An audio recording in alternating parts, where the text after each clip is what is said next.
Alors bonsoir à toutes et à tous. Merci beaucoup, d'être là. Merci vraiment d'avoir répondu, aussi positivement à cet événement. On a eu, des réponses, comme je disais, du monde entier, s'intéressent aux psychédéliques, mais aussi, des personnes autistes, des personnes qui, ont dans leur entourage des personnes, qui sont autistes ou même des membres du corps médical. Donc, on est vraiment, ravis, de l'intérêt que suscite, cet événement. Alors l'idée d'organiser un séminaire comme ça, sur la thématique de l'autisme, elle m'est venue cet été, grâce à, des échanges que j'avais avec une ancienne, enseignante, avec qui je suis restée en contact, qui, d'ailleurs nous écoute certainement ce soir, je la salue, si c'est le cas, qui sait sur quoi je travaille et qui m'avait envoyé, un lien en me disant: «Regarde ça, ça devrait t'intéresser» et c'était, un lien qui, amenait vers le livre de Aaron Orsini qu'on accueille, donc ce soir et qui, donnait accès à son livre en PDF, accessible gratuitement, qui s'appelle, Autism on Acid. Donc il y a aussi le livre audio, donc il est pas seulement un PDF, hein. Aaron s'est enregistré, pour donner accès à son livre, audio gratuitement. Et donc, effectivement, ça m'a beaucoup intéressée. On a partagé, sur la page de la Société psychédélique française, un lien vers ce livre. Donc on a eu, beaucoup de succès sur cette publication, qui présentait le travail d'Aaron et c'est à ce moment-là que je me suis dit que ça serait intéressant de préparer, une séance, de webinaire autour d'Aaron. On a eu en plus beaucoup de chance avec le calendrier puisque, la journée internationale, de sensibilisation à l'autisme, tombait à peu près dans la période dans laquelle on avait prévu de faire, le webinaire. Donc, on a eu de la chance, ça tombait bien. Donc j'avais vraiment moi la volonté de pas axer l'événement uniquement autour des questions de maladie, de handicap, c'est, des choses un peu négatives. C'est un peu comme ça qu'est présenté, l'autisme en général en France. Hem On verra, grâce à nos intervenants et nos intervenantes, bah, qu'il y a une très grande diversité. C'est pas seulement, une maladie, l'autisme. Un exemple vraiment parfait de cette manière de présenter l'autisme, encore aujourd'hui en France, nous vient il y a un peu plus de 2 heures dans le, journal de France Culture. Le journaliste a présenté la journée aujourd'hui comme la journée internationale contre l'autisme. Donc ce n'est pas du tout la journée internationale contre l'autisme, mais de sensibilisation. Donc, on va s'inscrire là-dedans et essayer de présenter, toute la diversité qu'il peut y avoir, autour de cette thématique. Alors, on a aussi à cœur, à la Société psychédélique française, de toujours proposer, quand c'est possible, des contenus qui, font, des ponts entre les sciences, biomédicales et les sciences humaines et sociales. Donc, c'est ce qu'on a fait, aujourd'hui, ce qu'on a pu faire grâce à nos intervenants, que je vais donc, présenter, maintenant. Donc on présente d'abord, Guillaume Dumas qui nous fait le grand honneur de prendre du temps, pour venir parler, avec nous aujourd'hui, qui est, un chercheur en sciences cognitives, professeur en psychiatrie computationnelle, à la faculté de médecine de l'Université de Montréal. Il travaille autour de questions de neurogénétique, des troubles du spectre autistique, pardon. On aura ensuite, Samy Sergent qui est psychiatre addictologue, à Toulouse et qui viendra nous présenter, une espèce d'introduction sur les psychédéliques. Alors, pour, celles et ceux qui nous suivent d'habitude, on part en général du principe que les gens qui nous suivent connaissent les psychédéliques et donc on ne fait pas ce type d'introduction. Là, comme on allait toucher un public certainement un peu plus large et pas forcément, connaisseur de ces substances, il me semblait que c'était important de passer un petit temps pour présenter qu'est-ce que c'est que les psychédéliques? Quels sont les effets? Quelles sont éventuellement les, propriétés thérapeutiques, les bénéfices éventuels qu'il peut y avoir autour de ces substances? Ensuite, ça sera à moi de prendre la parole. Donc je suis, historienne, doctorante en histoire de la médecine à Aix-Marseille Université et je vous parlerai, d'essais thérapeutiques qui ont été menés dans les années 60 aux États-Unis, en lien avec, les enfants autistes et l'usage de LSD. Enfin, on aura, Sarah, Velimirovic qui est, membre fondatrice de la Société psychédélique psychédélique française qui, depuis quelques mois maintenant, crée le nouveau podcast Sciences psychédéliques et qui viendra aussi nous apporter son témoignage direct. C'était important pour moi qu'il n'y ait pas seulement Aaron qui vienne présenter son témoignage. D'abord, pour amener un témoignage francophone, mais c'était aussi important de donner la parole à une femme.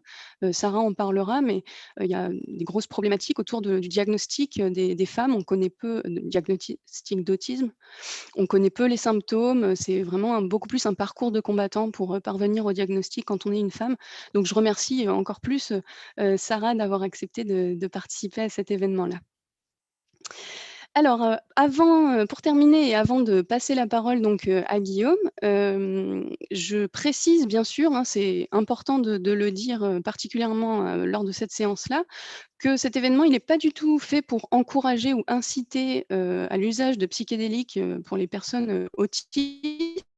On rappelle, hein, que, les psychédéliques sont, encore aujourd'hui des substances qui sont illicites en France, dont l'usage n'est pas du tout anodin. Donc ici, c'est simplement un espace dans lequel on va discuter des usages à la fois passés, présents, les usages médicaux, les usages hédonistes, les usages formateurs, spirituels, et cetera.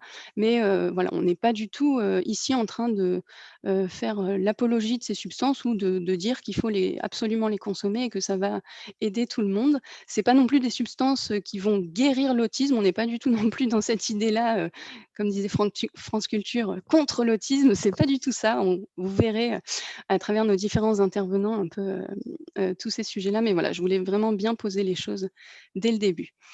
Donc, merci à toutes et à tous encore une fois, d'être, si nombreux et nombreuses à avoir, répondu présent aujourd'hui et je vais donc laisser la parole à Guillaume qui va, nous parler d'autisme au pluriel et de neurodiversité. Très bien. Merci beaucoup pour cette invitation et c'est un double honneur et plaisir d'être ici un 2 avril pour la journée mondiale justement de visibilité de l'autisme et pour rendre visible le fait qu'il y a une diversité d'êtres humains, on va dire, qu'on embrasse cette diversité. Et c'est un double plaisir parce que justement, avec le thème de ce webinaire, ça rejoint un autre intérêt que j'avais depuis longtemps sur la diversité, qui est la diversité des états de conscience. Et comme quoi, justement, il y a eu un long voyage depuis quelques années où on avait commencé avec une association en 2009 à parler de cette question des états modifiés de conscience et comment on pouvait en parler de manière rigoureuse à travers différentes disciplines. Donc, je suis entièrement d'accord qu'il faut invoquer à la fois la neuropharmacologie, mais autant que la sociologie pour traiter rigoureusement de ces questions. Et depuis 2009, il s'est fait du chemin. Maintenant, on a créé un groupe de recherche justement sur cette question de la diversité des états de conscience. Et justement, alius, qui veut dire autre ou différent, est le nom de cette association. Et ça embrasse la diversité au sens des états dits plutôt chroniques ou induits de conscience. Dans cette diversité d'états, on peut prendre en compte les psychédéliques, mais aussi justement, j'essaye de le développer au sein de cette association de chercheurs, d'autres états d'être au monde et d'autres conditions comme l'autisme par exemple. Et pour commencer un peu à présenter ça, j'aime bien introduire l'effet Dunning-Kruger. Je ne sais pas si vous êtes familier avec ce phénomène en psychologie. C'est l'effet que les gens sont d'autant plus confiants dans leur expertise qu'ils ne connaissent pas un sujet.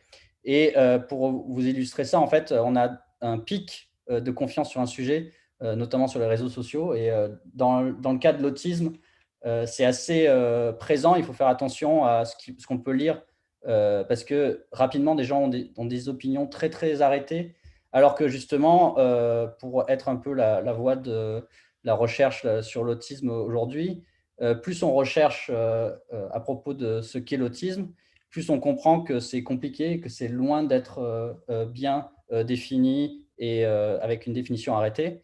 Donc là, souvent, je dis à mes étudiants que c'est un peu la vallée de la thèse quand on est tout en bas de la confiance et qu'on se rend compte que justement, on ne sait plus rien finalement sur le sujet qu'on était censé connaître au départ. Et puis, on a le mythe de Sisyphe avec la recherche, où on essaye de remonter la pente et essayer de comprendre un peu qu'est-ce qui se passe sur ce sujet-là. Et je pense que, justement, la courbe ne remonte pas au niveau de la confiance que certaines personnes ont dans les réseaux sociaux par rapport à un sujet.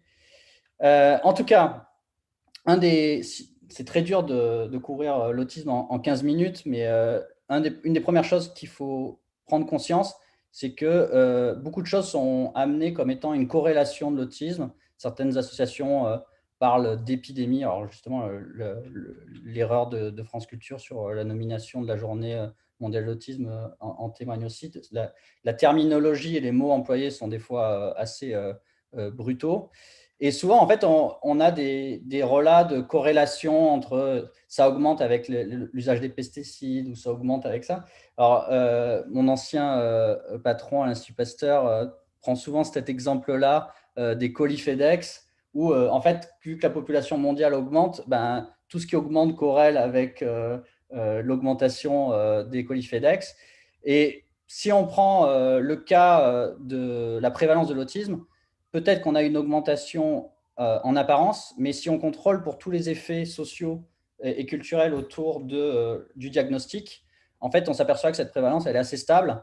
Et ce qui a augmenté, c'est plus l'information autour de l'autisme et l'attention que les parents peuvent porter aux signes qu'il y a autour de ce diagnostic qui font qu'il y a une augmentation en apparence. Donc ça, c'est un premier message à avoir en tête. Le deuxième message, c'est que, en fait, quand beaucoup de personnes parlent d'autisme, ils parlent en fait d'un diagnostic. C'est-à-dire que derrière la terminologie, il y a des critères qui avaient été déterminés par Leo Kanner initialement et plus tard Hans Asperger. Mais je tenais aussi à noter qu'il y a Grunia Sukareva en 1925 qui a été la première personne à décrire en fait ces symptômes-là en Russie. Donc, c'est une femme en Russie et psychiatre qui avait fait la première description clinique très précise justement d'enfants qu'on aurait diagnostiqués autistes maintenant. Et si on prend la définition actuelle, ce diagnostic, il porte sur trois grandes choses: le déficit en communication et en interaction sociale, et des stéréotypies, c'est-à-dire des mouvements restreints ou des intérêts restreints d'activité, donc avec des rituels, etc. Et il y a aussi quelque chose d'important, c'est qu'il y a un continuum de sévérité. Donc on parle de spectre des troubles autistiques. Ça, c'est sur la partie vraiment définition en tant que trouble psychiatrique. Mais en fait, ce que je voulais faire passer comme message, c'est que les critères et les appellations, elles évoluent. C'est-à-dire que même en cardiologie d'ailleurs, mais en psychiatrie encore plus, ce qu'on appelle à un instant donné autiste n'est pas forcément le cas 10 ou 15 ans ou 20 ans après. Et si on prend l'historique de justement depuis Kanner et Asperger qui avait identifié un prototype, en fait, on a par exemple Lorna Wing qui après fusionne les deux descriptions en une seule catégorie diagnostique. Et puis au fur et à mesure des années, on a même l'apparition de plus d'un continuum et de cette notion de spectre. Et là, à l'heure actuelle, on en est un peu à l'ère du big data, de l'intelligence artificielle, où en fait, on a plein de données maintenant sur ce qu'on appelle les neurotypiques ou d'autres personnes qui sont hors de ce spectre typique. Et un gros enjeu pour la recherche biomédicale actuelle, c'est de tester différents modèles sur l'autisme. Est-ce qu'on parle de sous-groupes d'autisme? Donc, est-ce qu'il y a des différentes catégories en fait, derrière ce mot et donc là, on parle de stratification. Est-ce que c'est vraiment un spectre complètement hétérogène ou est-ce que vraiment il y a un prototype comme justement Kanner initialement le décrivait, où vraiment c'est un profil clinique très très précis et il n'y a pas de continuité dans la description des symptômes. Mais le problème et la complexité qui se cache derrière tout ça, c'est qu'en fait, souvent, l'autisme vient avec beaucoup de troubles associés. Et souvent, en fait, les gens confondent cette caractéristique de l'autisme avec ces comorbidités, ces troubles associés, notamment la déficience intellectuelle ou les troubles de l'apprentissage. Et donc, ça, c'est un des gros défis parce que certains disent, ben, il n'y a pas besoin justement, comme on disait, beaucoup de personnes disent « je ne veux pas être soigné, enfin, je veux pas qu'on me guérisse de mon autisme ». Par contre, quand on a des enfants qui souffrent de crises d'épilepsie à répétition, etc., c'est ça qu'on cherche à soigner. Et c'est là qu'on parle de maladie, parce que justement, dans le cadre de l'épilepsie, là, on a vraiment une perte totale d'autonomie et une grande souffrance associée. Alors, le troisième message, c'est que c'est un trouble multi-échelle et qu'on peut parler même de conditions pour être encore plus inclusif. Simon Baron-Cohen souvent parle des 4 D de l'autisme, from disease, disorder, disability and difference. Donc le fait que ça peut aller justement d'avoir un cas avec les comorbidités associées qui s'apparente plus à de la maladie, jusqu'à juste un continuum de personnalité et de différence de traits, et donc du coup de ne pas tomber dans les canons de la norme sociale. Mais donc dans ces conditions multi-échelles que sont les autismes, la grande difficulté, c'est que si on a des résultats extrêmement avérés sur le plan génétique, par exemple, il y a plus de 200 gènes maintenant qui ont été identifiés en lien avec l'autisme, et qu'on a un tableau clinique à l'échelle du comportement social qui est aussi quand même assez affiné à travers le temps. En fait, il y a très peu de lien causal avéré entre ces 2 échelles de description. Donc, il y a un gros enjeu de lier ces différentes échelles dans le temps. Et ça, c'est un gros défi. Et pourquoi vouloir faire ça? Parce qu'en fait, justement, ces différentes échelles, elles peuvent être aussi des pistes d'action quand il y a souffrance et difficultés associées pour permettre aux personnes de vivre mieux leurs conditions. Alors, ça peut aller justement de l'échelle biologique, avec des fois, dans le cas de l'épilepsie, typiquement, on peut avoir des interventions pharmacologiques, mais ça va aussi au niveau socioculturel. C'est pour ça que je suis assez sensible avec l'idée qu'il faut aussi des sciences humaines dans ce genre de discussion, pas que sur les psychédéliques, mais aussi dans le cadre de la recherche biomédicale. C'est que avoir un environnement socioculturellement plus inclusif permet aussi drastiquement d'améliorer la qualité de vie des personnes. Et donc, on a tout autant à faire au niveau de changer nos manières de faire des entretiens d'embauche que chercher des médicaments pour traiter les comorbidités associées. Et ça, en fait, justement, ça demande une très grande interdisciplinarité, donc c'est un grand défi scientifique. Le National Institute of Mental Health, l'INSERM un peu américain, a proposé un framework, un cadre d'études qui s'appelle les RDoC, les Research Domain Criteria, qui essaye de justement sortir des catégories diagnostiques, autisme, etc., pour aller vers quelque chose de beaucoup plus dimensionnel et attaquer ces différentes strates et niveaux d'organisation. Et justement, moi, dans mon travail, j'essaye de voir comment intégrer la dimension sociale. Et pour ça, dans le cadre du laboratoire que justement je démarre à Montréal, on essaye de sortir de cette focalisation sur soit un gène, soit un trait, pour intégrer à la fois la diversité génétique et biologique de l'individu, mais aussi la diversité des comportements que cet individu peut avoir dans sa vie, et notamment le comportement social, où j'ai beaucoup travaillé en neurosciences sociales sur comment étudier l'interaction sociale d'un point de vue neuroscientifique de manière rigoureuse.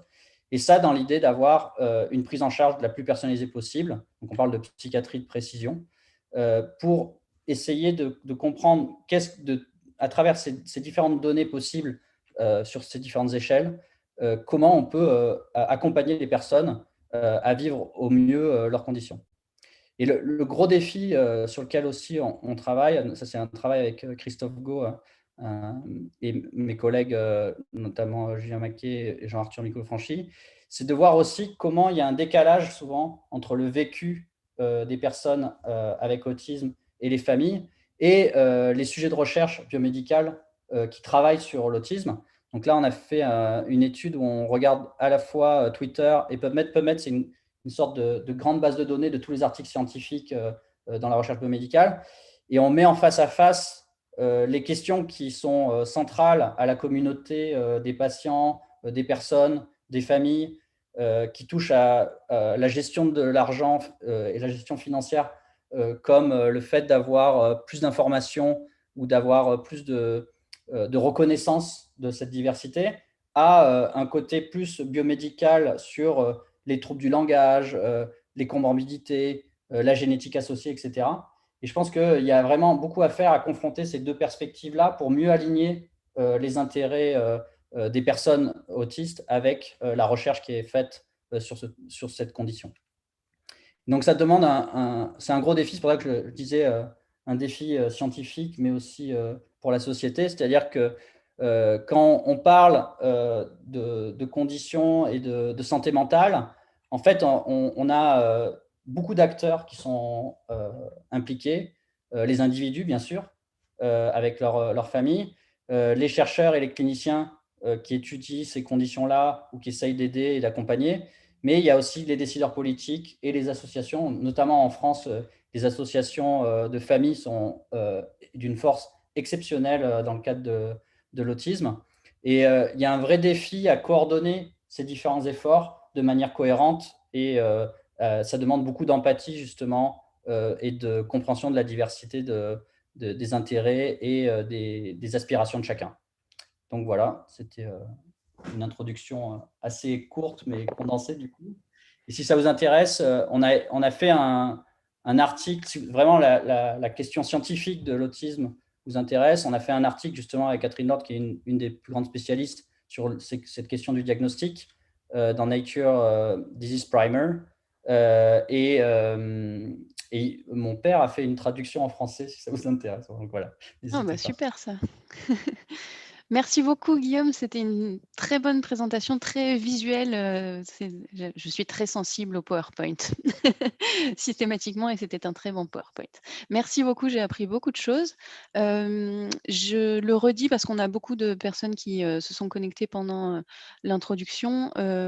Toutes les ressources dont on va parler là pendant la séance, on les mettra en ligne ensuite dans la description de la vidéo une fois qu'elle sera chargée sur YouTube. Donc n'hésitez pas à revenir voir la vidéo une fois qu'elle sera chargée pour avoir, voilà, on mettra les liens pour les articles dont tu as parlé, Guillaume, merci beaucoup. Et puis j'ai oublié de le dire aussi en introduction, mais on fera donc les questions tout à la fin. Donc n'hésitez pas à les poser au fur et à mesure qu'elles vous viennent dans le chat. On les récupère et puis on les posera à la fin aux personnes à qui elles sont destinées et ça permettra du coup d'avoir une discussion entre nous toutes et tous plus intéressante. Merci beaucoup encore une fois Guillaume et je vais laisser la parole à Samy qui est psychiatre et addictologue donc à Toulouse et qui est de garde en ce moment, donc qui peut disparaître à tout instant. Donc, on te remercie de prendre le temps pour nous expliquer un peu qu'est-ce que c'est que les psychédéliques. Merci Zoé. Alors, je vais sur le partage d'écran. Vous m'entendez bien? Oui, très bien. Et là, je mets en mode diaporama. Alors, j'ai pas beaucoup de temps hein, pour vous parler des psychédéliques, de ce qui se passe dans le cerveau lorsqu'il prend des psychédéliques. Et pour décrire vraiment ce que c'est les psychédéliques, ça pourrait prendre vraiment des heures. Là, j'ai pas beaucoup de temps, donc je vais aller un peu vite, mais je vais essayer quand même de répondre aux questions essentielles. Alors déjà, pour qu'on sache de quoi on parle, les psychédéliques, le terme psychédélique, c'est pas une définition neurobiologique, c'est une définition d'un effet. Et ça, c'est très important et je vous en reparlerai sur ma dernière diapo. Un psychédélique, donc ça a été décrit dans les années 60 par Aldous Huxley et le Dr Osmond qui communiquaient de leur expérience sous mescaline et ils essaient de désigner un terme pour des substances qui permettent, comme il disait, l'enrichissement de l'esprit et l'élargissement de la vision. Et pour cela, ils ont donc trouvé le terme psychédélique, qui veut dire littéralement qui révèle l'âme, et est un psychédélique, une substance naturelle ou synthétique, dont la consommation va entraîner des changements au niveau physique, émotionnel, mental. Donc ça, il y a quasiment toutes les molécules psychotropes là-dedans, mais surtout, ce sont des molécules qui vont pouvoir, pas tout le temps, mais dans certains contextes, entraîner des modifications spirituelles, c'est-à-dire du système de croyance sur l'âme. Là, les psychédéliques, d'un point de vue neurobiologique, on va plutôt parler des substances qui miment la sérotonine. La sérotonine, c'est un neurotransmetteur, donc c'est un moyen de communication entre les neurones du cerveau qui va intervenir dans les perceptions et les émotions. Pas que, mais pour faire très large, le rôle principal de la sérotonine, c'est ça. Et donc, il y a différents types de psychédéliques. Quand on parle du LSD, de la psilocybine et de la diméthyltryptamine, qui est une molécule qu'on retrouve dans l'ayahuasca, donc qui est un breuvage d'Amérique latine Et ce sont des molécules, celles-ci, qui vont mimer la sérotonine. Elles vont faire pareil, mais en plus fort et en plus long. Et il y a aussi la MDMA, dont on entend beaucoup parler dans les études, et notamment dans certaines études sur l'autisme. Et là, la MDMA, elle ne va pas mimer la sérotonine, elle va booster la sécrétion de sérotonine qu'on a déjà dans le cerveau. Quand on passe sous imagerie fonctionnelle des gens qui prennent des psychédéliques, il y a une connectivité globale du cerveau, même démesurée, qui va apparaître. Alors vous avez par exemple sur ce schéma, ça c'est un sujet normal qu'on met dans une machine, une grande IRM, et puis on regarde où est-ce qu'il va consommer du sucre dans le cerveau. Alors il y a certaines régions qui sont activées, mais pas toutes, c'est normal, il pense un petit peu, mais il ne va pas utiliser tout son cerveau. Et puis par contre, lorsqu'il prend des psychédéliques, on a vraiment quasiment toutes les zones du cerveau qui vont commencer à consommer, à être utilisées, à consommer de l'énergie. Et ça se traduit sur ce schéma-là, un peu rond. En fait, on a quasiment toutes les différentes zones du cerveau qui ont chacun un rôle très précis et qui communiquent plus ou moins les unes avec les autres. Et on remarque que les gens qui ont pris du LSD ont des connexions entre les différentes zones du cerveau à la fois beaucoup plus intenses et beaucoup plus nombreuses. Mais il y a aussi certaines zones qui sont moins nombreuses, mais qui sont extrêmement importantes pour comprendre les effets thérapeutiques, qui sont moins connectées. Là, c'est celles qu'on voit en bleu. Quand c'est plus vers les couleurs froides, c'est moins connecté. Il y a des zones qui vont moins connecter entre elles. Mais globalement, c'est une connectivité fonctionnelle accrue et le cerveau va fonctionner comme un tout. Il va perdre toutes ces zones de spécificité. Dans les essais cliniques, et là je ne vous parlerai que des essais cliniques, c'est-à-dire lorsque on a fait prendre ces molécules-là à des personnes dans un contexte très particulier, très sécurisant. Généralement, ils sont dans une pièce, ils sont prévenus de ce qui va se passer, ils ont de la musique calme et apaisante. Ce sont des molécules qui ne vont pas toucher la dopamine, donc il y a un autre neurotransmetteur du cerveau et qui lui va intervenir entre autres dans tout ce qui est de la récompense, du plaisir. Donc comme ça ne touche pas ce système-là, ce sont les molécules qui n'ont pas de potentiel addictif. Sans surprise, puisque ça mime la sérotonine qui intervient dans la perception des émotions, lorsqu'on prend ces psychédéliques-là, on va avoir des émotions, des perceptions qui sont décuplées. Donc là, je vous ai mis une image où on voit, alors je ne sais pas si on voit très bien, mais en tout cas, les lumières sont plus intenses, il y a plus de détails, il y a beaucoup plus de nuances dans les couleurs. Ça ne donne pas d'hallucination stricto sensu, mais ça va plutôt donner des visions. Alors j'entends par hallucination la perception de choses qui n'ont pas de support matériel. Par exemple, le fait d'entendre des voix alors que personne ne parle ou qu'il n'y a pas de bruit. Ça va donner ce qu'on appelle des visions. Un peu comme quand vous fermez les yeux et que vous pensez à quelque chose, que vous imaginez quelque chose fortement, vous allez voir des fois des formes. Si vous prenez des psychédéliques, il peut y avoir des visions, donc c'est une forme d'imagination mais non active, si vous êtes passif, et il y a des formes qui vous apparaissent différentes. C'est un petit peu comme quand vous rêvez, mais là vous êtes réveillé. Et là je vous ai mis des images un petit peu de ce qu'on peut retrouver lors de la prise de psychédélique, donc c'est des images avec beaucoup de couleurs, un petit peu déformées, il y a des redondances dans les formes, c'est assez complexe. Il y a aussi ce qui peut apparaître, surtout avec le LSD, c'est des synesthésies, c'est-à-dire que les sens se fusionnent. Et notamment, ce qui est décrit, c'est les synesthésies audiovisuelles, qui est en fait la capacité de voir ce qu'on écoute. Vous écoutez de la musique, mais vous la voyez en même temps. Les sens se fusionnent. Alors, c'est un peu compliqué à expliquer là pourquoi, mais ça se décrit un petit peu neurobiologiquement. Il va y avoir un effondrement des mécanismes de défense psychologique. Alors, on a tous des mécanismes de défense. Il y a des choses, des émotions, des souvenirs qui sont un peu difficiles pour tout le monde et qu'on va cacher, ou des mécanismes de défense face à tous les petits stress du quotidien. Et là, ça va brutalement être détruit.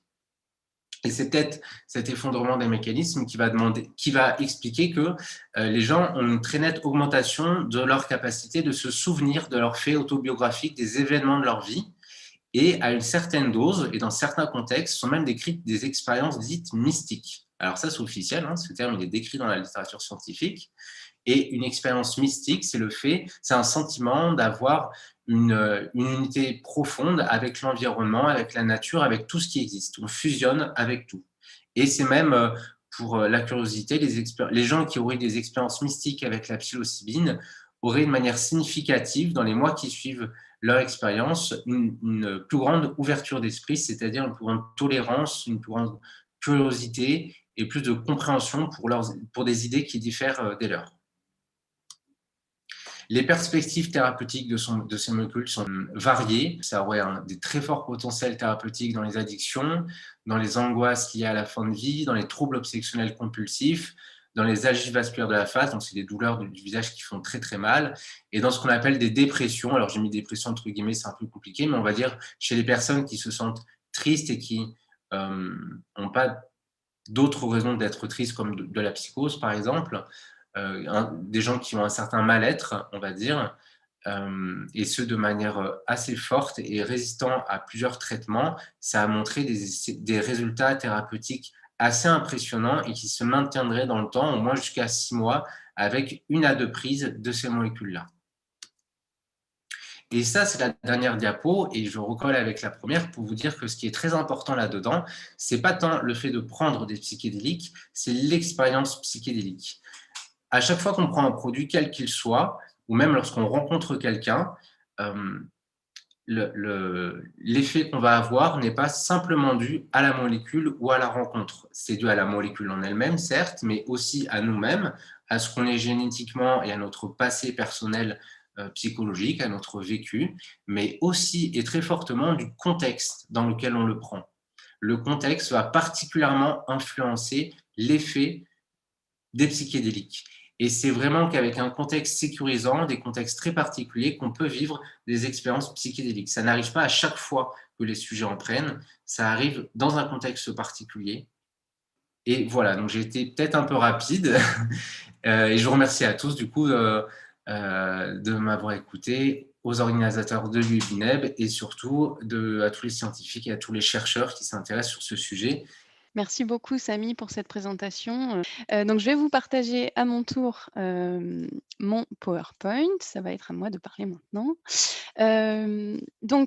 Je suis moi historienne de la médecine à Aix-Marseille en doctorat, et je vais vous présenter une partie des études médicales qui ont été menées auprès d'enfants qui présentaient des troubles sévères qui nécessitaient leur internement dans des institutions, qui étaient trop inadaptés ou trop violents pour demeurer dans leur famille. Donc là, on va vraiment d'un côté du spectre, hein, chez des enfants euh, qui présentent des problématiques très sévères. Et donc pour ces enfants-là, il y a eu quelques médecins dans les années 60 qui se sont intéressés aux propriétés du LSD. C'est donc ce qu'on va voir maintenant. Alors, dans la période qui va nous occuper, donc dans les années 50-70, l'autisme, c'est considéré comme une version infantile de la schizophrénie. Donc on considérait en fait que les personnes schizophrènes adultes avaient été autistes dans leur enfance, et que les enfants qui présentaient des caractéristiques autistes allaient devenir ensuite schizophrènes. Donc comme vous pouvez le voir là, on appelait l'autisme schizophrénie infantile, comme vous pouvez le voir donc sur les titres d'articles que je vous ai mis là. Dans ces conditions, les enfants qui étaient diagnostiqués, ils étaient pris en charge dans des institutions psychiatriques dans lesquelles ils recevaient les traitements de l'époque pour tenter de guérir les psychoses, à savoir donc les thérapies de choc, c'est-à-dire par exemple des comas insuliniques, des électrochocs, comme vous pouvez le voir sur l'image qui est là. Alors, il faut vraiment bien se replacer dans le contexte thérapeutique de cette époque-là. Il y avait à ce moment-là aucune volonté de nuire de la part des équipes médicales, de la part des psychiatres en général. Il s'agissait seulement des seuls traitements qui étaient disponibles à l'époque. C'était les traitements les plus modernes. Et il y avait vraiment, du point de vue de la communauté médicale, beaucoup d'espoir vis-à-vis de ces méthodes-là. On espérait vraiment guérir ces maladies qui étaient incapacitantes par ces moyens qui étaient radicaux. Alors par contre, les conditions de vie des enfants, elles étaient vraiment très difficiles. Ils étaient regroupés dans des établissements, surchargés, comme on peut le voir là sur l'illustration, avec un personnel qui était peu, voire pas du tout formé, à la fois à prendre en charge des enfants, mais à prendre en charge des enfants qui étaient différents. Ces personnels étaient de toute façon en sous-effectif. Heu, donc les enfants voyaient très peu leur famille. Ils étaient à peu près abandonnés, comme le dit un des psychiatres qu'on va étudier. Ils recevaient peu d'attention, ils pouvaient subir des mauvais traitements, et puis on mélangeait donc dans ces institutions toutes sortes d'enfants qui étaient pas adaptés à la société. Alors l'idée d'employer le LSD dans cette indication-là, elle découle de l'absence de traitement efficace. On est à ce moment-là dans les années 50, dans une période où on étudie les bénéfices thérapeutiques de la substance dans tout un tas d'indications, et notamment en psychiatrie. Donc dès 1955, il y a des thérapeutes qui vont commencer à publier des succès qu'ils ont rencontrés auprès de leurs patients adultes, donc qui n'étaient pas autistes, mais qui étaient catatoniques et muets. Or, sous l'influence du LSD, certains d'entre eux se mettaient à parler. Et donc ces travaux-là, ils vont susciter l'intérêt des médecins qui ont dans leur service des enfants qui sont autistes. Les premiers comptes rendus de l'utilisation de LSD dans la prise en charge des enfants autistes, ils commencent à émerger en 1959, au moment d'un congrès qui se passe à Princeton, qui est organisé sur les bénéfices thérapeutiques en général du LSD. Et dans les discussions, donc il y a des médecins qui viennent présenter leurs travaux, et puis ensuite, les médecins discutent entre eux. Et pendant la discussion, il y a 5 thérapeutes qui ont abordé le sujet de leur propre recherche qui concernait l'emploi de LSD chez des enfants autistes schizophrènes. Alors comme, c'est pendant les discussions, on sait juste que leurs conclusions présentent des résultats qui sont prometteurs dans plusieurs cas, mais ils n'entrent pas dans des détails de considération méthodologique, de dose ou de manière, d'employer le LSD. 2 ans plus tard, donc en 1961, il y a une, très grande psychiatre, neuropsychiatre américaine très célèbre, qui est une pionnière du traitement psychiatrique des enfants, qui s'appelle Loretta Bender, donc vous avez la photo ici, qui va inaugurer près d'une décennie de recherche personnelle sur l'administration de LSD dans cette indication. Elle va présenter ses résultats à la réunion annuelle de la Society for Biological Psychiatry en juin 61. Donc elle présente 14 enfants autistes, 11 garçons et 3 filles. Le LSD, il leur est donné de manière très, très progressive parce que c'est l'une des premières fois où on administre du LSD à des enfants. Donc, on veut vraiment s'assurer que la substance n'est pas toxique et puis contrôler la survenue éventuelle d'effets secondaires. Alors, la dose de base qu'on va leur donner, c'est 25 microgrammes. Et par contre, c'est injecté et de manière intramusculaire. Alors, comme l'équipe, elle fait le constat de la grande sécurité d'usage, donc non seulement le LSD n'est pas toxique, mais en plus, il ne cause pas d'effets secondaires graves. Alors, s'il y a des effets secondaires, ça peut être de la nausée ou des maux de tête. Donc, c'est des choses qui sont transitoires, qui ne vont pas durer. Donc, on considère que ce n'est pas des effets secondaires graves. Donc, faisant ce constat, les médecins ils vont administrer le LSD avec de plus en plus de confiance, de plus en plus régulièrement, et ils vont augmenter aussi les doses. Ils vont aller jusqu'à 100-150 microgrammes. Cette fois, ils le donneront en prise orale, mais par contre, ils vont le donner quotidiennement. Alors, il y a une première dose qui était donnée à ces enfants le matin. Ensuite, les enfants, ils faisaient leur journée normale. S'ils devaient aller à l'école, ils allaient à l'école, ils faisaient leurs activités. Et puis on leur redonnait une dose le soir. Alors j'ai pas trouvé vraiment d'indication, d'explication de la raison de redonner une dose le soir. Ce qu'il faut comprendre, c'est que Bender, là, elle donne du LSD comme n'importe quel médicament classique, sans se poser du tout de questions d'effets psychiques. C'est pas du tout ça qui est en jeu. Et donc finalement, elle donne le LSD comme ça tous les jours quotidiennement. Donc elle observe chez ses enfants, cette première série d'enfants, une humeur plus heureuse, une plus grande volonté de jouer avec les adultes. Les enfants, ils semblaient s'intéresser de façon inhabituelle à leur environnement, ils répondaient mieux à leurs prénoms et ils réagissaient de manière appropriée quand on leur disait oui ou non. Devant ces bons résultats, entre 1962 et 1969, l'équipe de Bender s'est la plus impliquée aux États-Unis dans l'étude des bénéfices du LSD chez les enfants autistes. Et ils vont présenter au total 89 sujets entre 6 et 15 ans qui recevaient donc des doses quotidiennes de LSD jusqu'à 150 microgrammes. Après 6 semaines, ces enfants, ils n'avaient plus besoin des autres traitements qu'ils étaient habitués à consommer avant de prendre du LSD. Et donc l'administration du psychédélique de manière quotidienne, elle pouvait durer pendant 2 à 3 ans selon, les publications. Alors ces enfants, ils montraient tous à des degrés divers une progression de leur état et aucune régression. Ils avaient plus de comportements agressifs, ils avaient pris du poids. Les stimuli environnementaux et situationnels étaient mieux compris. Selon Bender, les psychédéliques permettaient de normaliser le comportement. Elle note même que la couleur de leur peau était plus rosée au lieu d'être bleue ou pâle. Par contre, aucun enfant ne montrait d'amélioration quant à l'usage du langage sur le long terme. Alors au sujet de ces 2 informations, ils avaient pris du poids et leur peau était un peu plus rosée. Repensez à l'image que je vous ai montrée tout à l'heure, hein, à la situation de ces enfants dans ces structures. Donc la prise en charge de ces enfants, elle était vraiment sommaire, pour dire au moins, et souvent violente.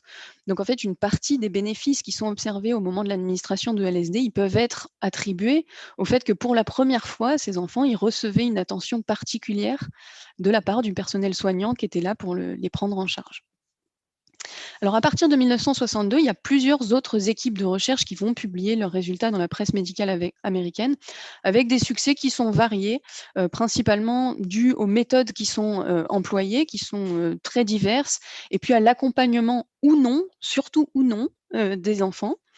Et puis, il y a aussi cette idée de diagnostic qui est encore vraiment très aléatoire. On a des enfants qui sont décrits comme autistes, d'autres qui sont schizophrènes, d'autres qui sont légèrement schizophrènes, des enfants qui sont mutiques, etc.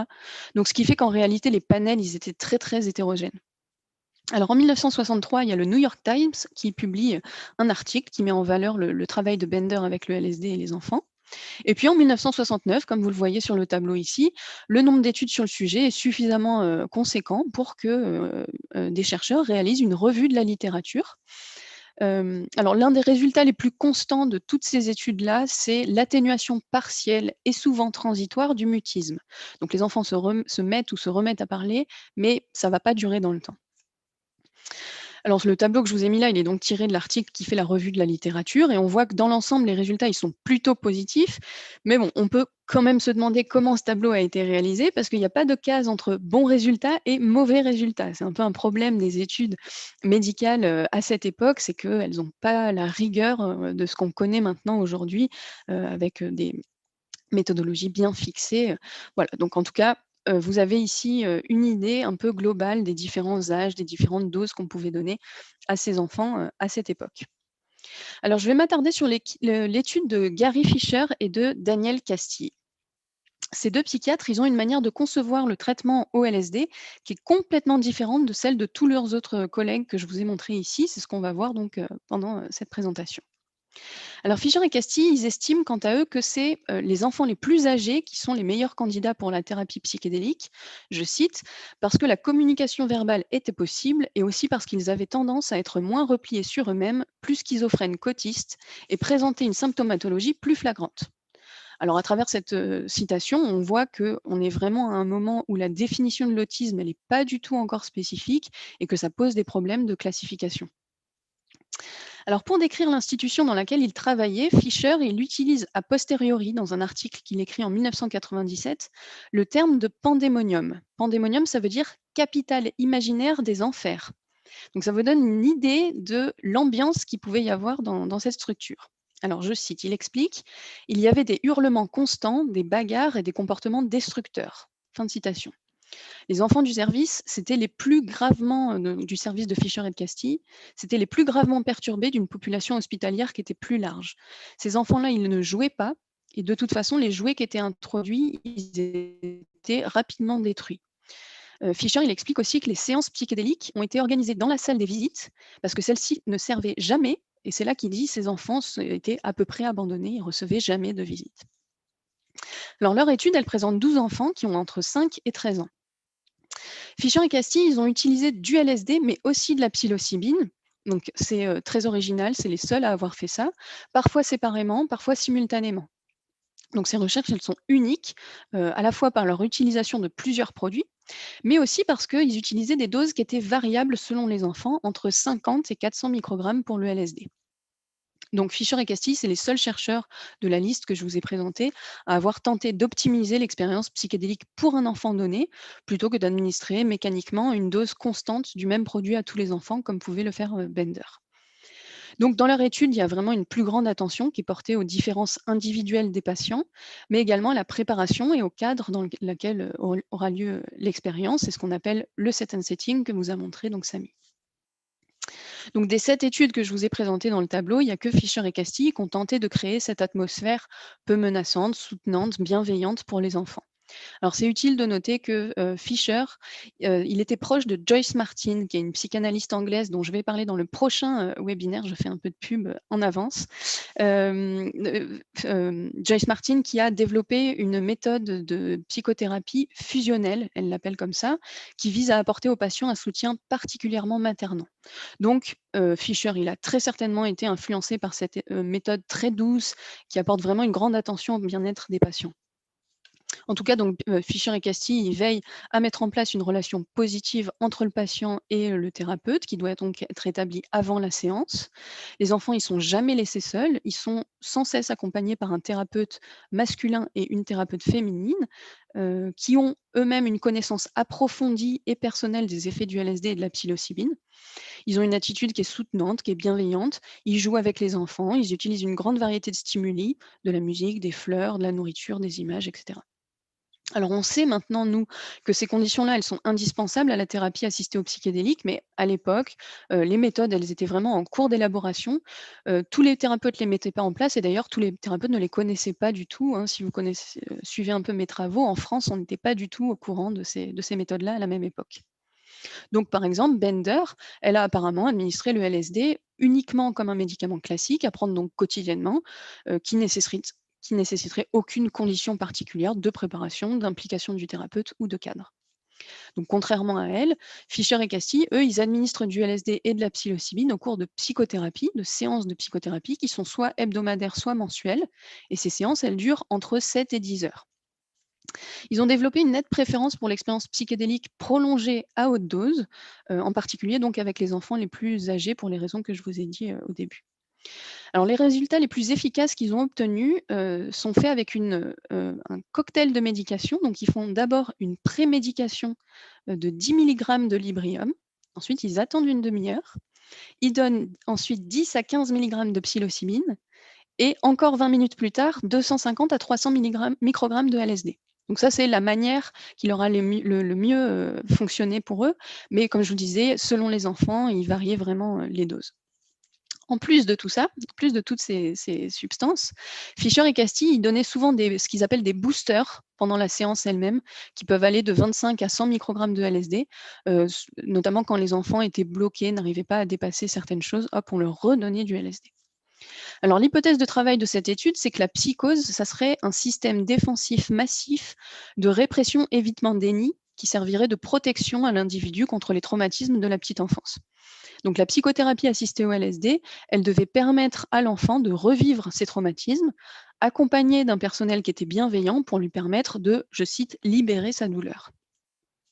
Alors, je fais juste une petite pause, un trigger warning avant de passer à la suite, pour signaler que là, je vais parler je vais décrire le cas spécifique d'une petite fille avec des images, des contenus qui pourraient heurter les personnes qui ont elles-mêmes été victimes de trauma. Donc, si vous êtes sensible à ça, n'hésitez pas à éteindre la vidéo là et revenir. Je l'ai fait plusieurs fois, donc normalement, je dis ce que je vais dire là dans 2 minutes 20. Donc, faites 2 minutes 30, comme ça, vous êtes sûr. Voilà, je passe à la slide. Donc, on va prendre l'exemple de sa première patiente qui s'appelle Nancy. Nancy, elle a 11 ans et donc elle dépérit, elle est complètement mutique, elle n'entre pas du tout en contact visuel et elle devait être maintenue, comme vous pouvez le voir sur l'image, elle devait être maintenue en permanence sous contrainte avec une camisole de force. Alors, dans une interview récente, Fisher, il explique, je cite, « Nous avons commencé le LSD par elle parce qu'elle serait morte de toute façon. » Voilà, donc c'est pour vous poser un peu les choses. Et il raconte qu'elle était attachée à son lit parce qu'elle tentait de s'arracher les yeux et qu'elle souffrait de marasme. Le marasme, c'est une forme particulièrement grave qui est mortelle de déficience nutritionnelle qui touche les enfants qui sont terriblement isolés, selon Fisher. Donc il dit encore, elle ne voulait plus être là. Donc c'est vraiment le traitement de la dernière chance pour elle. Fisher, il raconte qu'elle était si maigre qu'il ne trouvait pas de muscles pour lui injecter du LSD. Il dit encore, c'était effrayant de la traiter avec du LSD car je m'inquiétais de sa condition physique extrêmement fragile et du fait qu'elle pourrait mourir pendant une séance. Voilà. Alors, il lui donne effectivement du LSD et pendant la première séance, pendant les 4 premières heures, elle va faire un bruit continu, de plus en plus fort, le bruit d'un animal blessé selon les souvenirs de Fisher. Et puis, pour la première fois depuis qu'elle était dans l'institution, donc environ 1 an et demi à 2 ans, pour la première fois depuis qu'elle était dans l'institution, elle va prendre la parole tout à coup et elle va dire: «Laissez-moi tranquille, j'ai un long chemin à faire». C'était la première fois qu'elle parlait depuis qu'elle était là. Dès la deuxième séance, elle va recommencer à manger. Elle devient de plus en plus bavarde en dehors donc des séances de psychothérapie au LSD et elle a plus besoin de camisole de force. Au moment de la troisième séance, elle fait comprendre au personnel soignant que son grand-père l'a violée, et ce qui confirme donc la théorie de Fischer et Castille selon laquelle au moins une partie de ses enfants auraient été victimes de traumatisme. Nancy, elle a effectué en tout 11 séances psychédéliques en moins d'un an et elle s'est suffisamment rétablie pour pouvoir ensuite aller à l'école publique pendant la journée et revenir à l'hôpital le soir. Finalement, Fischer, il l'a décrit comme étant très intelligente, chaleureuse et affectueuse. Voilà, alors je m'arrête là, je vais conclure, le travail de Fischer avec les psychédéliques et les enfants, il a pris fin, au milieu de l'année 1963, au moment où, Fischer a plus été en mesure d'obtenir légalement du LSD. À ce moment-là, le laboratoire Sandoz qui produisait le LSD et qui le diffusait, était de plus en plus soucieux de la mauvaise image, de la substance dans les médias et donc il réduisait drastiquement, les études qui sponsorisaient. Donc à ce moment-là, en 1963, Fischer a pu accès, au LSD. En 1965, c'est les études de Bender qui, à leur tour, doivent s'arrêter. Donc je vous rappelle qu'elle avait pris en charge à elle seule 89 enfants. En 1970, après avoir publié en 1968 une nouvelle étude pour démontrer que le LSD n'était pas dangereux et réclamer une autorisation de l'Agence américaine du médicament pour poursuivre ses traitements, sans succès, Bender, elle écrit: «J'espère que nous pourrons prochainement réutiliser le LSD car il s'agit des traitements les plus efficaces dont nous disposions pour ces enfants». Mais en 1971, donc le LSD est finalement définitivement classé dans la liste internationale des stupéfiants dangereux sans intérêt thérapeutique, malgré les milliers d'études qui démontraient son efficacité dans diverses indications. Donc toutes les études s'arrêtent pendant cette décennie. Au milieu des années 70, donc 10 ans après avoir fait ses expérimentations, Fischer il va retourner dans l'hôpital et essayer d'effectuer un suivi auprès des enfants qu'il avait pris en charge. Ça ne va pas être possible, il explique. L'administration de l'hôpital était extrêmement inquiète que les médias puissent apprendre que des thérapies au LSD y avaient été pratiquées. Donc on ne sait pas ce que Nancy ou les autres enfants sont devenus. Alors aujourd'hui, les études se sont arrêtées depuis les années 70, reprennent depuis la fin des années 2000, notamment dans les pays anglo-saxons. Et donc depuis cette reprise des études sur les psychédéliques, il y a pour l'instant une seule étude clinique qui est actuellement en cours et qui étudie l'influence de l'administration de MDMA chez des autistes qui sont adultes et qui souffrent d'anxiété sociale. Donc aujourd'hui, le but, ce n'est plus du tout de guérir l'autisme, hein, comme je le disais en introduction, mais c'est vraiment de permettre aux personnes éventuellement, si effectivement on parvient à démontrer que ces substances ont des bénéfices thérapeutiques, d'être moins anxieux et de s'adapter un peu mieux à la société dans laquelle on vit. Voilà pour ma présentation. Donc on va passer maintenant à la vidéo d'Aaron, d'entendre des voix de personnes autistes en général, et sur cette thématique-là, comme le disait Vincent, c'est vraiment nouveau en France, en tout cas de ce que j'en sais. Donc merci encore. N'hésitez pas encore une fois à poser vos questions dans le chat, comme ça on a un peu de temps pour les traduire, et on va donner la parole maintenant à Sarah, qui est donc, comme je disais, membre fondatrice de la Société psychédélique française, et puis qui a créé récemment un podcast qui s'appelle Science psychédélique, que vous pouvez évidemment voir sur toutes les plateformes de podcast, ainsi que sur la chaîne YouTube de de la Société psychédélique française, dans laquelle vous aurez la vidéo en plus du coup. Voilà, je te laisse parler, Sarah. Merci encore pour ta participation. D'accord, merci beaucoup Zoé bonsoir à toutes et tous. Comme Zoé disait, oui, donc je suis fondatrice de podcast Science psychédélique. Vous pouvez, c'est disponible sur Apple Podcast et aussi SoundCloud et évidemment sur notre chaîne YouTube de Société psychédélique française. Nous avons un épisode publié, donc n'hésitez pas, et plein d'autres à venir. Merci d'abord à Zoé de m'avoir invité et d'avoir organisé ce fantastique événement. J'étais invitée pour témoigner au sujet d'autisme et de l'autisme et psychédélique. Je vais prendre des petit 5 minutes. Et du coup, je vais d'abord adresser pourquoi l'autisme et après pourquoi les psychédéliques. D'abord, qu'est-ce que j'ai à dire par rapport au sujet de l'autisme. En 2017, j'ai venu de finir mes études ici en France et j'ai commencé naturellement étudier exactement ce que j'ai voulu sur Internet et j'ai fait pas mal de travail sur moi-même. Et un jour, j'ai commencé à regarder des vidéos sur YouTube sur des TED Talks au sujet des femmes et autisme et l'autisme. Ce sujet est spécifique parce que on a déjà parlé de ça, que avant, les diagnostics chez les femmes étaient beaucoup moins présentes, notamment à raison, d'après ce que je comprends, de fait que la diagnose et la définition de l'autisme était basée sur des observations aux hommes et pas sur les femmes. Mais voilà, donc c'est un sujet spécifique et du coup, j'étais en train de regarder ce TED Talk sur Internet et j'ai entendu ce femme parle de son expérience, son propre expérience de, je sais pas quoi c'était, en dating, donc des relations, voilà,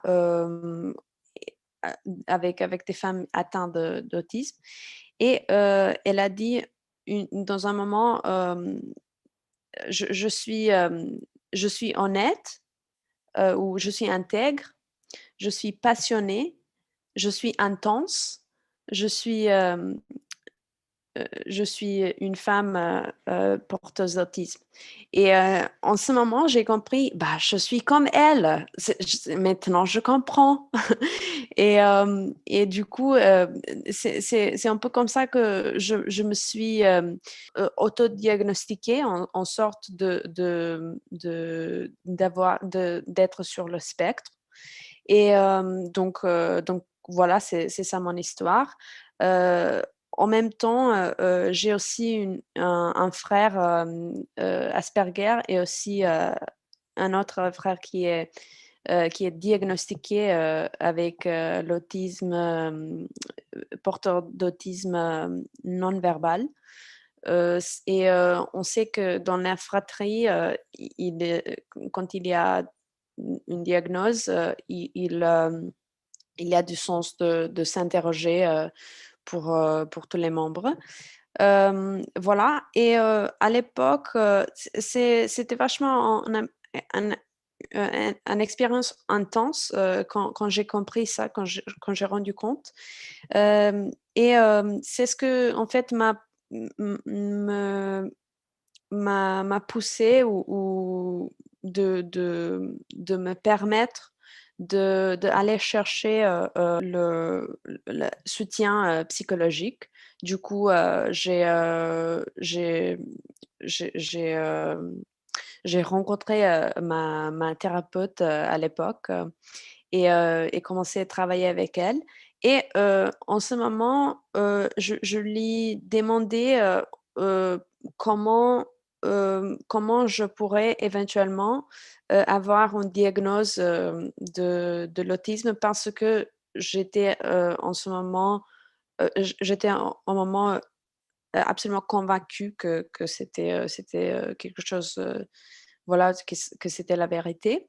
Et elle a fait un peu de recherche et elle est revenue vers moi et elle m'a dit que c'est difficile de se faire diagnostiquer en France pour l'autisme. Elle a dit que c'est un processus assez difficile. Donc voilà, moi j'ai pu interroger ces questions après ça. Parce que j'ai pas trop besoin pour ce moment. Mais voilà, je vous partage un avis d'une thérapeute qui dit que c'est un processus peut-être potentiellement difficile ici en France. Voilà. Donc, c'est ça de côté de l'autisme. Et par rapport au psychédélique, du coup, je suis, comme Zoé disait, membre fondatrice de sociétés psychédéliques françaises. J'ai aussi découvert tout ce sujet de psychédélique et de recherche scientifique en psychédélique en 2015 aux États-Unis quand j'ai fait mes études là-bas. Euh, dans un cadre de la réforme ou en réflexion publique sur la politique en matière des drogues. Euh, et, euh, et depuis ça, voilà, je me suis renseignée sur l'usage des psychédéliques, notamment sur l'usage de MDMA, sur les effets de MDMA. Je voudrais dire d'abord que ce soir, j'ai beaucoup appris. Et merci beaucoup Guillaume, Samy, Aaron et Zoé, évidemment. J'adore ton travail. Mais vraiment, j'ai beaucoup appris et je pense que nous toutes et tous continuons à apprendre à ce sujet qui vient de s'ouvrir.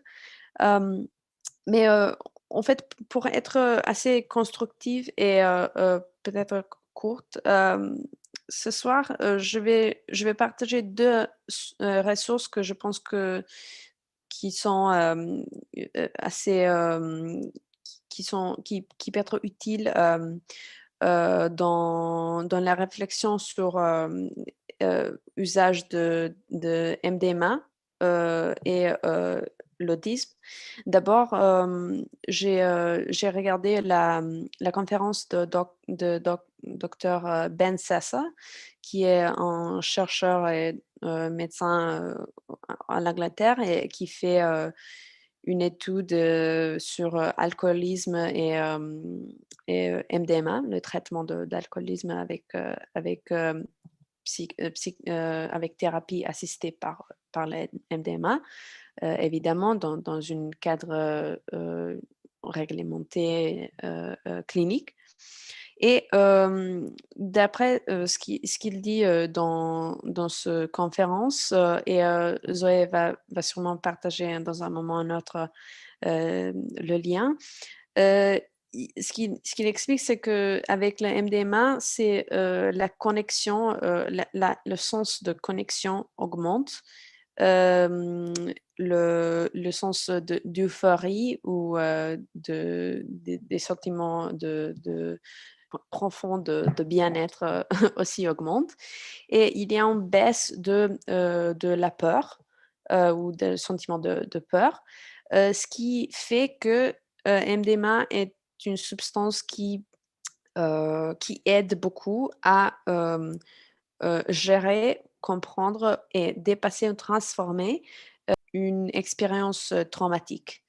Ce qui est intéressant, et c'est pour ça que je dis que j'ai appris beaucoup ce soir, c'est qu'avec avec Alexis Timi, oui. Je connais pas ça, mais merci beaucoup Aaron d'avoir partagé à ce sujet. Ça, je, je, je pense que ça, d'après ce que je comprends, et disons ce qui me donne l'espoir, c'est que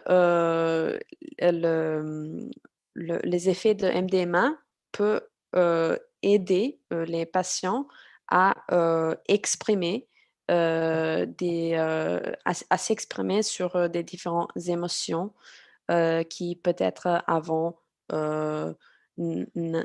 n'avaient pas l'occasion à surgir ou sortir. Voilà.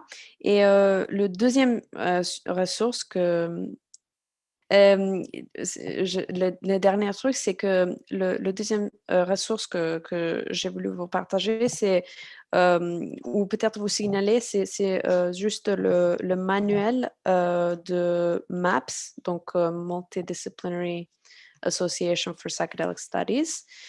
C'est le manuel pour la thérapie assistée par le MDMA dans le traitement de PTSD.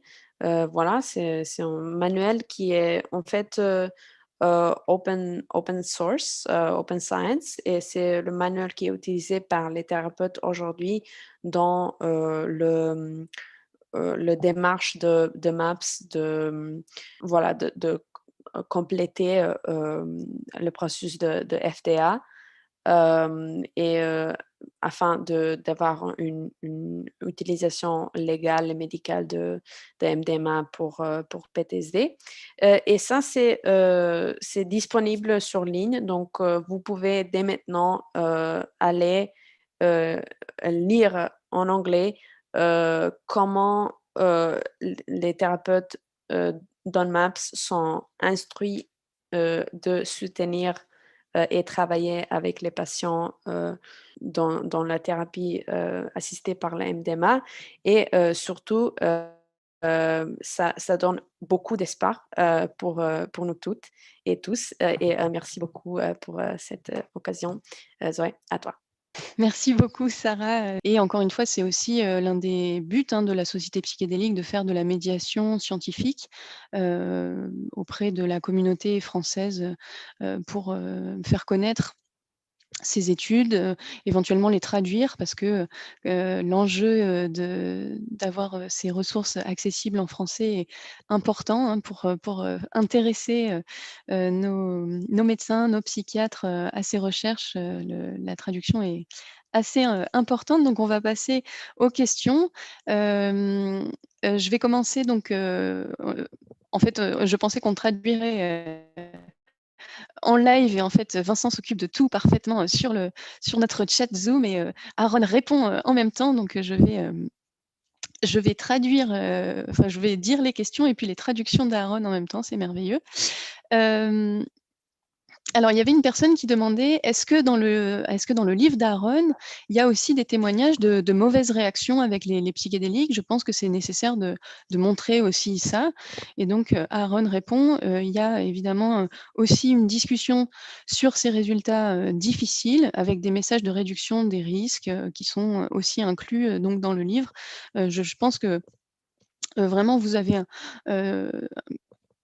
un panel de témoignages très divers, hein, comme on a vu dans la vidéo. C'est pas seulement, les psychédéliques vont aider, uniquement à permettre, à réduire l'anxiété sociale et à permettre aux gens de se mettre à discuter tous entre eux. Il y a aussi des gens qui vont juste se rendre compte qu'ils ont besoin d'être, plus tranquilles et de mieux, sélectionner les personnes de son entourage, comme il y avait, le témoignage, dans le livre. Donc, je pense que il y aura beaucoup de choses très intéressantes là-dedans et très diverses.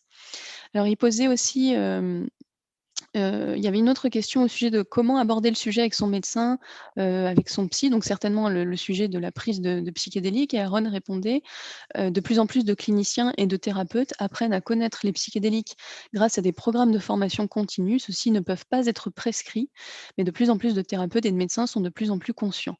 Donc ça, c'est la situation évidemment dans les pays anglo-saxons, qui n'est pas la nôtre, en France, hein. Je pense que la question reste entière, hein. Comment aborder cette question avec son médecin et de son psy? Peut-être Samy, si tu as des idées, ou Guillaume, si vous voulez répondre, n'hésitez pas, hein. Je vous donne la parole. Moi, personnellement, je pense qu'il faut en parler librement, hein. Faut dire la vérité. Je pense, encore une fois, il ne faut pas cacher les choses. Si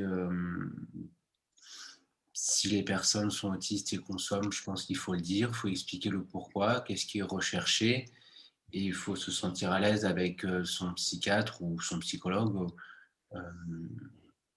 Mais je pense que la question, c'était aussi, étant donné les stigmates la stigmatisation qu'il y a autour de la consommation de psychédéliques, comment on fait, en fait, pour en parler? Est-ce que peut-être on apporte, des ressources, en français à son médecin ou à son psychiatre pour, S'il y est expliquer? ouvert, s'il y est ouvert, pourquoi pas?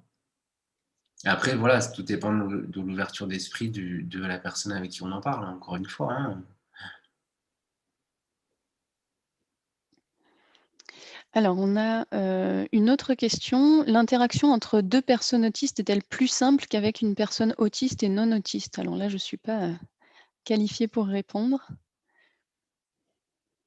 Je veux bien peut-être m'exprimer là-dessus. Ben, sur le fait qu'il y ait ces expériences-là, il y a beaucoup de témoignages que c'est le cas. Après, il faut faire attention, même au cours de toutes les présentations, aux témoignages anecdotiques par rapport à des statistiques à l'échelle de la population pour être vraiment au niveau scientifique sûr que c'est pas juste on note quelques anecdotes par rapport à un fait plutôt stable et reproductible. Par contre, c'est vrai que c'est un sujet de recherche à part entière et ce qui a déjà été montré, c'est l'effet symétrique que des neurotypiques. Du coup, Aaron vient de dire que oui, oui, en fait, oui, il a montré un exemple d'une étude qui a montré que entre les mêmes neurotypes, il y avait des interactions plus fortes en termes des interactions sociales plus fortes. Donc, ça veut dire que oui, parce que nous comprenons, nous comprenons les besoins de l'autre dans une manière plus directe, expérientielle. Nous avons une interaction qui marche mieux. Merci beaucoup. Donc c'est ce que disait, aussi Guillaume, il faut se méfier, des biais qu'il peut y avoir dans ce type d'études et je crois que Aaron disait qu'il a mis l'étude dans le chat, déjà, de YouTube. Alors je vais prendre, une question à moi. On me demandait donc du coup, c'est pas, les enfants que j'ai présentés, c'est pas des enfants autistes, c'est des enfants qui sont traumatisés. Alors comme je l'expliquais, hein, pendant la présentation, le problème du diagnostic, de ces enfants, de la manière dont on les, conçoit est très, problématique, à la fois à nos yeux, à nous, rétrospectivement et puis à leur époque, également, hein, on n'arrive pas très bien à poser un diagnostic parce qu'on découvre, ces nouvelles maladies. Comme l'a montré Guillaume, l'autisme, qui est décrit alors ça je savais pas et je découvre, une première fois en 1925, et puis finalement dans les années 40, c'est là que ça émerge un peu plus dans la science, occidentale. Donc les études dont moi je vous parle, ça fait à peine une quinzaine, une vingtaine d'années qu'on a décrit vraiment l'autisme, donc les, les médecins ne savent pas très bien et encore aujourd'hui, hein, comme j'ai vu aussi dans le chat, hein, encore aujourd'hui, on met dans autisme ou comme on met aussi dans schizophrénie tout un tas de choses, dont on sait pas exactement, qu'on ne sait pas exactement décrire. Effectivement, il y a certainement une partie de ces enfants qui étaient traumatisés et comme ça a été dit dans le chat aussi, les personnes, qui sont autistes, avec des troubles sévères, et de la même manière que des personnes, handicapées sont plus victimes d'agressions, qu'elles soient physiques ou sexuelles et donc qui donnent lieu évidemment à des traumatismes. Donc ces enfants, ils étaient peut-être autistes, ils étaient peut-être aussi traumatisés, voilà, je peux pas vous répondre, j'étais pas là. Et puis il y a une 2e, question sur les dosages des séances. Donc, quels sont les dosages des séances sur tous ces essais cliniques? Donc j'avais mis un tableau, donc je vous laisse vous référer, au tableau avec toutes les doses. Les études dont moi j'ai parlé, celles que j'ai vraiment, mis en valeur, donc il y avait une étude, dans laquelle à la fin, elle finit par utiliser 150 microgrammes tous les jours. Donc effectivement, comme ça a été dit aussi, par des personnes, dans le chat, vous êtes super réactifs, vous êtes, bien, informés. Donc effectivement, quand on prend une substance psychédélique, très régulièrement, en fait, il y a une tolérance qui apparaît et donc on n'a plus, les effets psychiques. Heu, donc certainement que très rapidement, les enfants cessaient d'avoir les effets que nous a décrits Samy. Et puis de toute façon, c'était pas ce qui était recherché par la thérapeute qui mettait ça en place. Elle donnait simplement un médicament dont elle voyait qu'il y avait des résultats qui étaient positifs, sans se poser du tout la question des effets psychiques. Et puis, pour l'autre étude que j'ai montrée, les dosages variaient beaucoup en fonction des enfants, de leur âge, de leur caractère, de la séance en elle-même. Et donc, ça pouvait être entre 50 et 400 microgrammes de LSD. Et pour la psilocybine, j'ai plus en tête. Ça pouvait être de 10 à 15 milligrammes de psilocybine, voilà, mais ça dépendait vraiment des enfants. Alors,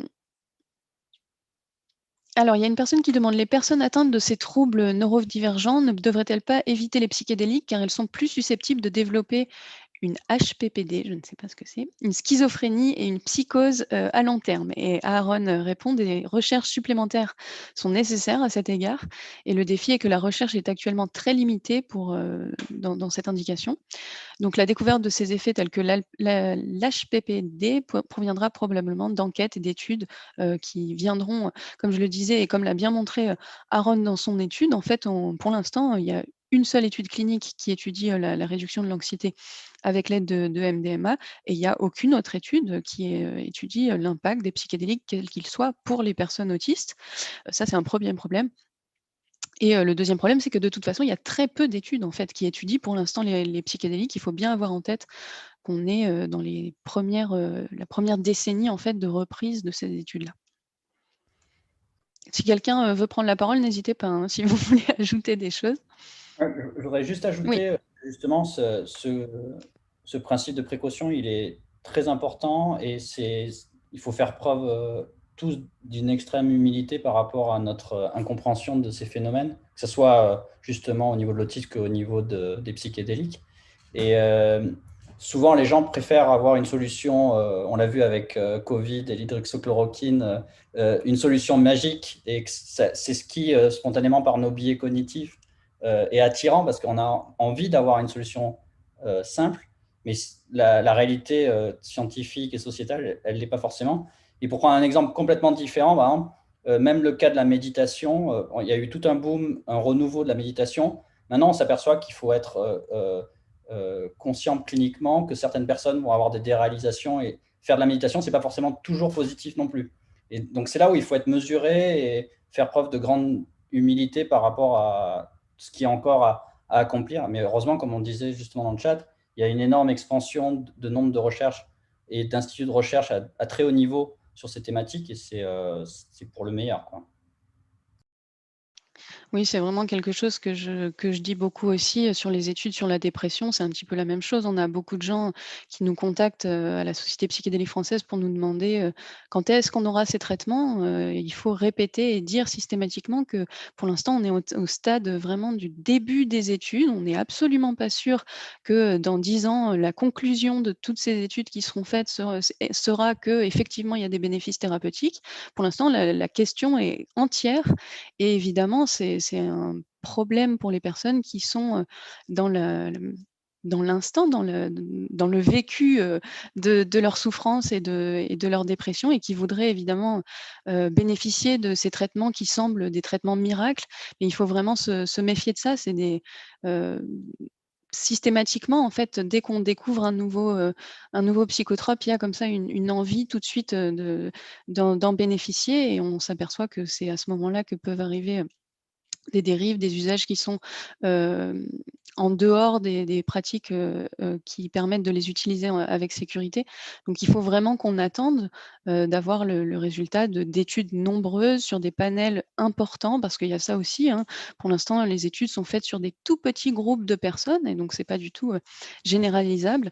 Et encore une fois, il y a encore une autre question qui demande: les risques de prise de psychédéliques ont-ils été évalués avec les personnes autistes? Pour l'instant, en ma connaissance, non, ou en tout cas très peu, pas assez pour qu'on puisse vraiment affirmer des choses. Ouais. Et d'ailleurs, ça s'étend aussi à toutes sortes d'approches censées aider les conditions de personnes avec autisme, hein. C'est-à-dire qu'on voit souvent des familles être tellement à vouloir à tout prix une solution pour un proche, un enfant, qu'il y a malheureusement des charlatans et même des startups qui surjouent en fait, par exemple, des solutions technologiques, genre par exemple, on parle beaucoup de jeux vidéo ou de robots pour aider à l'habilité sociale dans l'autisme. Là, pareil, c'est encore un sujet extrêmement émergent. Et ce n'est pas restreint qu'à la question des psychédéliques, en fait. C'est-à-dire que, de manière générale, dans l'autisme aussi, il faut être très vigilant et faire preuve d'humilité sur ces approches-là. Même si elles sont très prometteuses aussi, hein, c'est pas dire qu'il faut les rejeter, mais surtout quand il y a de l'argent en jeu, justement, quand les personnes cherchent à monétiser ça, c'est souvent un signe qu'il faut faire attention aussi, quoi. Oui, c'est quelque chose, qui est assez essentiel, la question de l'argent, dans les thérapies psychédéliques, qu'on est en train de voir émerger là. Il faut qu'on en ait conscience, toutes et tous, hein, du fait que, si un jour ces thérapies sont à nouveau autorisées, pour quel public est-ce qu'elles seront disponibles? Est-ce que ça sera pour tout le monde ou est-ce que ce sera dans des cliniques privées, extrêmement chères?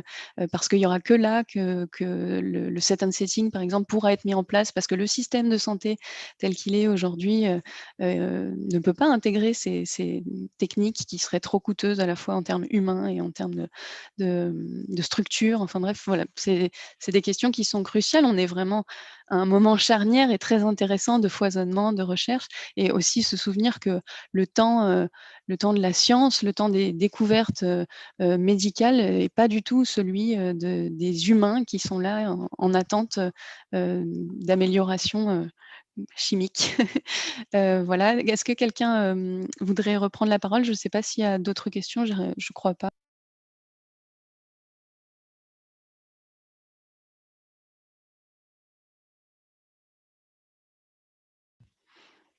Alors si on n'a pas d'autres questions, je vous remercie, vraiment toutes et tous à nouveau, pour,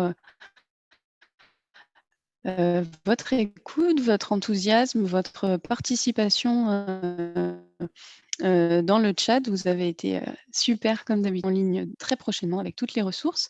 On va se quitter, on a voulu mettre vraiment en valeur, hein, vous avez vu sur, l'événement, j'ai choisi, un tableau qui a été fait par, une personne autiste qui s'inscrit dans l'art autiste et donc on va aussi se quitter, sur, une autre forme d'art cette fois-ci. Donc on a l'honneur, de compter, le musicien et compositeur Omar Yacoubi, parmi nos membres de la Société psychédélique française. Omar a composé, une pièce de musique de chambre intitulée Trois regards sur l'enfant autiste. Et donc on vous propose de se quitter en musique en écoutant le deuxième volet, L'ange et l'autiste, avec, Marie-Joseph Jude au piano et le quatuor, Fractal. Voilà. Merci encore à toutes et à tous et bonne soirée.